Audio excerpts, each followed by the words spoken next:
February is upon us, and that means it is time for a new top 10 free-to-play characters in Marvel Strike Force list. Yes, few new characters became farmable this month. Are they going to make the list? You're going to have to watch to find out. And if you're ready for it, guys, you know what to do. ValleyFlyin.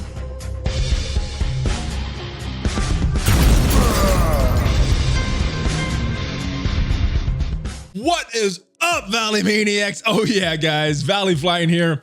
I am back. Welcome to the channel, and it is time. It is a new month, and that means it is time for a new top 10 free-to-play characters in Marvel Strike Force. So these are characters that are farmable. So I'm going to go over which characters are not eligible for this list, because there's a lot of great characters that are not eligible. Now, guys, this is not a farming guide. I've done one of those, and I've done two of those actually. So make sure you check out the most recent one if you want to see the order that I would farm these characters from new player all the way on. But with that said, this is my rating of the characters, how good they are, what value I would place on them for this current month. And this is based on a few things. Obviously, their kit. If their kit sucks, they're not going to be on this list. One thing that's weighted in this list a little bit, but not super high, is the team that they're on. So if they're on a really, really good team, a meta team, they're probably rated a little higher than someone that has a really good kit that's on a very bad team or doesn't really have a team at this point.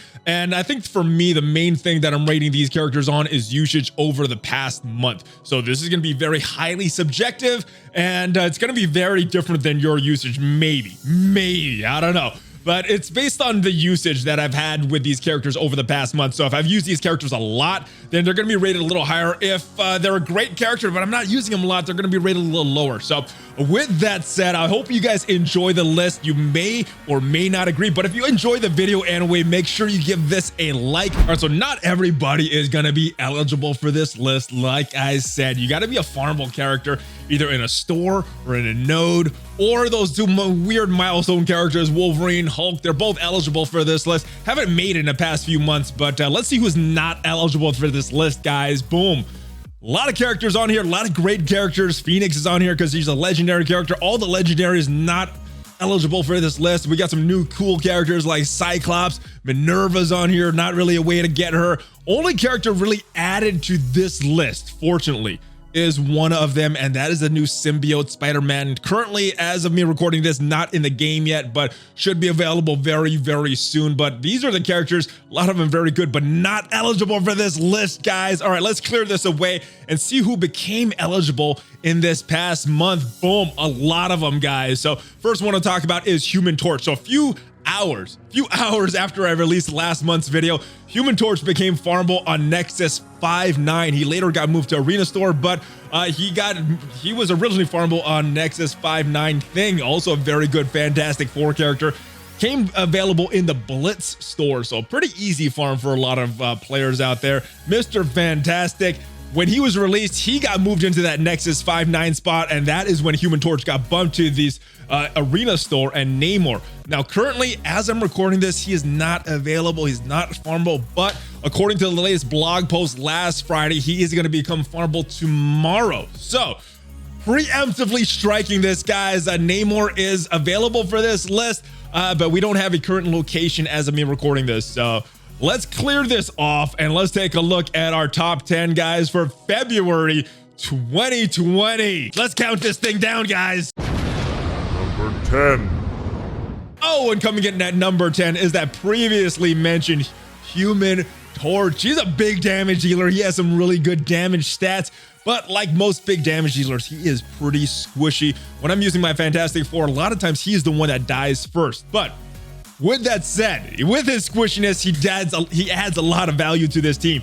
A lot of damage, some huge damage. He gives offense up to himself. He gives offense up to the rest of that Fantastic Four, including Namor. So it does a lot of good stuff. And with his passive, he's going to give extra offense to the rest of the team. 30% extra offense if you put that T4 in there. So really good character, and really helps the rest of that Fantastic Four team. Now, I'm not using him a lot. I'm using that Fantastic Four 3 times a week on War Offense, and I'm using them every single day in Blitz. But outside of that, I don't really use that full Fantastic Four team, which is why he is not rated as high as many of you probably would think he should be rated. So that is why he's rated at number 10, but very, very good character. And if you want to farm the Human Torch right now, like I said, he is available in the Arena store. Number 9.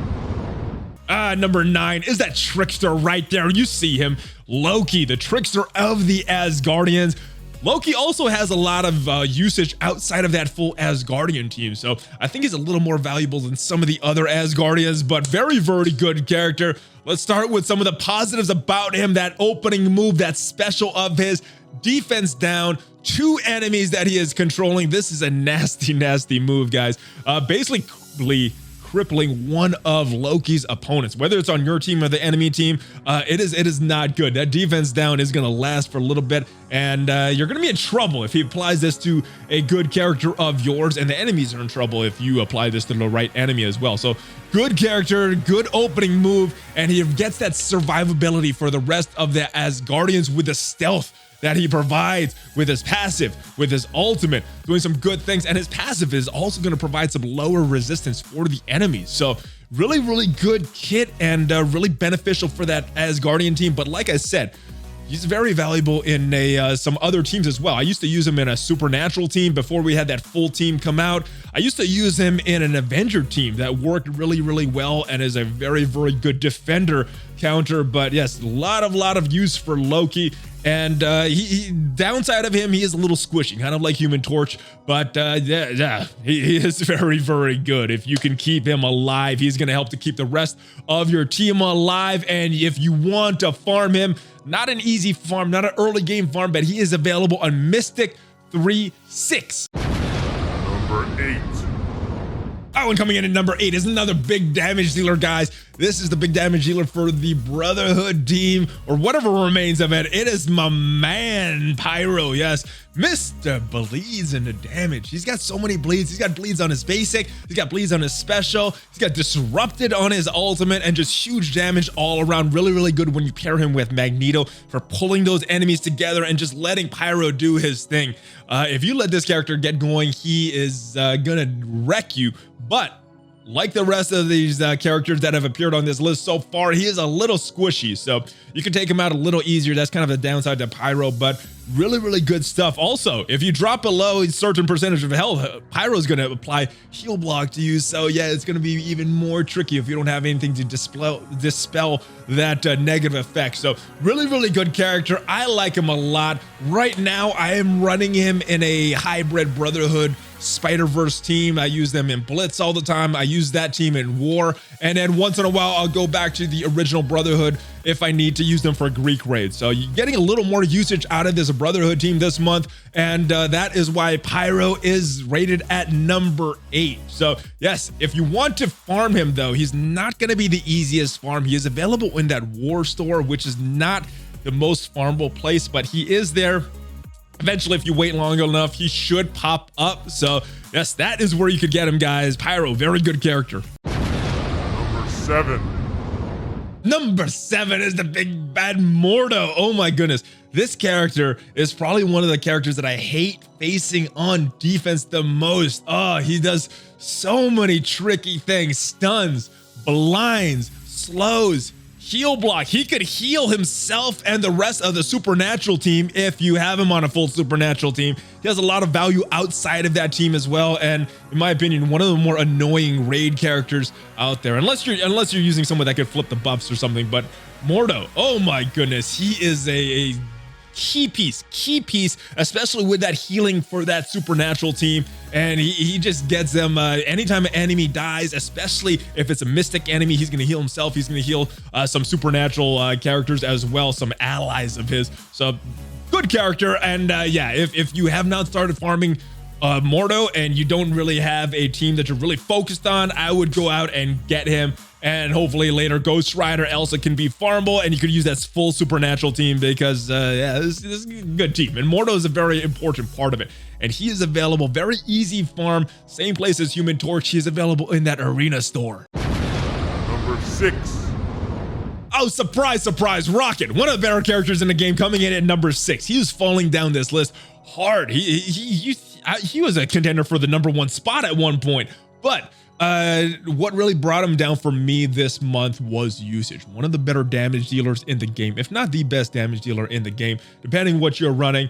Just not really using him on a team a lot, not as much as I used to. BKT, great team, one of the best Ultimate 6 and lower team for the raids, but yeah, not really loses a little value when you get to Ultimate 7. So don't really use them a lot in the raids. I'll use the Guardians a little bit in the Greek raids when they have a lane, but outside of that, not really using Rocket in the raids. Use them in Blitz all the time in that BKT team, and they are a staple on my ward defense. But really outside of that, not really using Rocket. But with that said, he is still a very, very good character. So if you're using him a lot, you're probably rating him a lot higher than I am on this this month. But yeah, big damage. He is the damage dealer. But what really makes him is that low cooldown on his big AoE attack. And if you're running him in that full BKT and you're getting a lot of kills, you have him right between Thanos and Star-Lord, getting a lot of energy every time these characters get a kill or Star-Lord takes a turn. If you run it right and getting a lot of kills, you could go AoE, and it's very damaging for the enemies. And if you're newer to the game, don't know who that full BKT team is,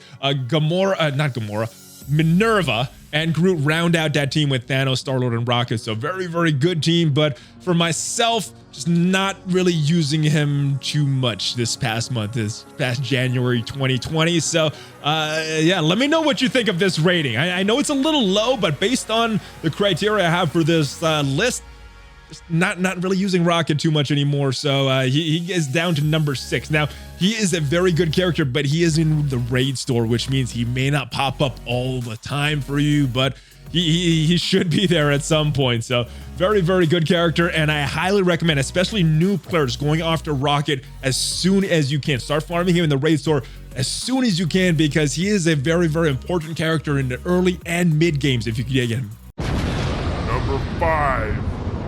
Number 5 is one of the more important pieces of that supernatural team. Is this guy that brings them back from the dead, Mr. Doctor Strange. And in certain situations, this character is one of the best characters in the game. In other situations, he doesn't really make too much of a difference in the battle, but on that full supernatural team, he is that team. If Doctor Strange goes, that team is going to go away. If other characters die and Doctor Strange is still on there, you still have a chance of bringing everybody back to life, full strength, and going after your enemies. So Doctor Strange, very, very important part of the team, in my opinion. In my opinion, he is the most important part of that team. Now, Winds of Watu, flipping the enemy buffs, probably one of the more dangerous moves when you encounter an enemy Doctor Strange in the raids, especially if you're running a lot of Ultron with a lot of buffs.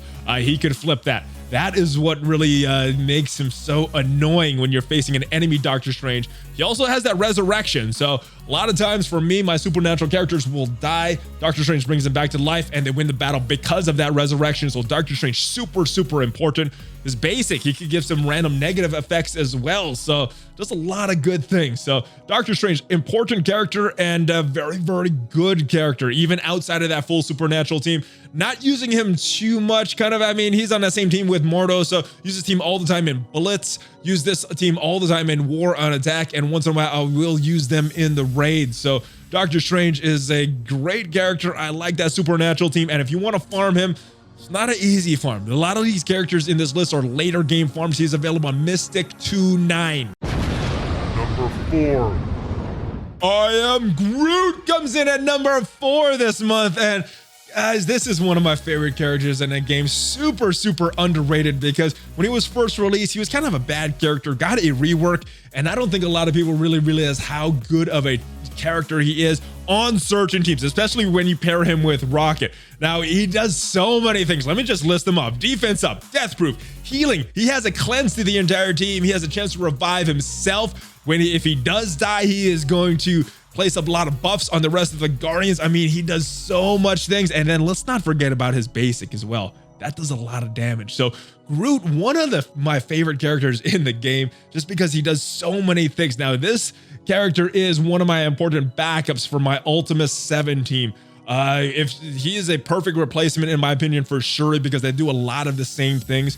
with their kits. So I use Groot a lot in Ultimate 7. Obviously, I use him on that BKT team. I use him in Blitz, and I use him in War. I use him in War, Raids, and Blitz. So 3 game modes using him all the time. So he is rated at number 4 for me this month. Where is he rated for you? How much are you using Groot this past month? If you want to farm him, you want to build him up, he is available on Nexus 2.9. Number 3. Scientist Supreme comes in at number 3, and on its surface, this may seem a little surprising. When I talk about the best characters in the game, I normally don't think about Scientist Supreme, but when I think about my usage, I use this character all the time. She's on my primary Ultimate 7 team, so I'm using her all the time just for Ultimate 7. Once in a while, I could use her in the Greek raids, but Blitz, Arena, War, or not Arena. I don't use her in Arena, but I use her in War and Blitz and Raids, 3 game modes, and she's my primary team for Ultimate 7, so she gets a little nod over Groot because of that. And yes, Scientist Supreme, very, very good character. And if you guys have been watching my videos, you know that I luckily pulled a 7-star aim monstrosity, and the rest of my aim characters have some pretty good red stars as well. So this, in a couple months, this will be a very, very good team for me, and Scientist Supreme may even be going higher just because I think I'm going to be using them a lot more because of all these lucky red star pulls for aim. But very good character, has some use outside of that aim team as well, like I said, in my Ultimate 7 team. So very, very good. And yes, you can farm her if you don't have her already. Cosmic 2.9, guys. Number 2. And the surprises keep coming this month, guys. Vision, one of the longtime staples at that number 1 spot.